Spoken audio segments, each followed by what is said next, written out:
Hello everyone! So mag-update tayo dito sa ating prefab house container. So ang una nga naming pinatapos ay yung swimming pool. So 30 days nila to ginawa. Ang size ng pool ay 2 meters by 7 meters na nag-cost around 275,000. Depende sa contractor na mahahanap ninyo. Pero ito yung naging quote sa amin. So if interested kayo, ilalagay ko yung Facebook page nila sa description. Tinuturuan nila kami ngayon kung paano kami magwa-water test kasi i-hand over na sa amin, ay turn over na sa amin tong swimming pool.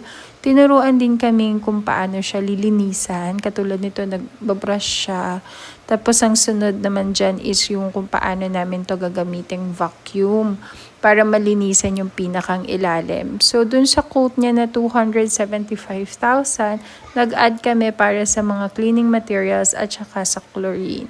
So, kinabukasan nga after ma-turn over sa amin ng swimming pool, nakapag-swimming na nga ang mga bata. So, nag-try kami ng isang beses para lang ma-experience nila yung bagong swimming pool. And then after that, tuloy-tuloy na ulit yung construction. So, pinatakpan muna namin yung swimming pool para magawa itong pinakang bubong sa harapan ng prefab. Dito kasi kami magkakaroon ng parang patio kung saan pwedeng magpahinga, kumain.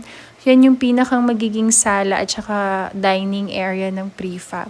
Nagpatag din kami ng harapan para maging parking area. Pa-slope kasi yung lote so medyo nagtambak ng konti.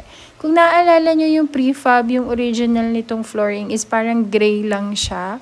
So instead na magpa-tiles, kasi additional labor na naman yun, ang ginawa ko na lang is naghanap ako ng PVC flooring na kiniklik lang or yung SPC yata ang tawag doon. In 2 hours, natapos nila agad. So ganito na yung itsura ng prefab. Natapos na nga rin nila yung pinakang parking area. Tapos pinapupinturahan pala namin ng gray yung aming prefab. Ito rin yung naging itsura ng kusina and then may tiles na rin ang ating flooring sa harapan. Gusto namin parang natural lang yung finish na maging itsura niya kaya gray tiles yung napili namin sa kusina pati na rin dun sa patio.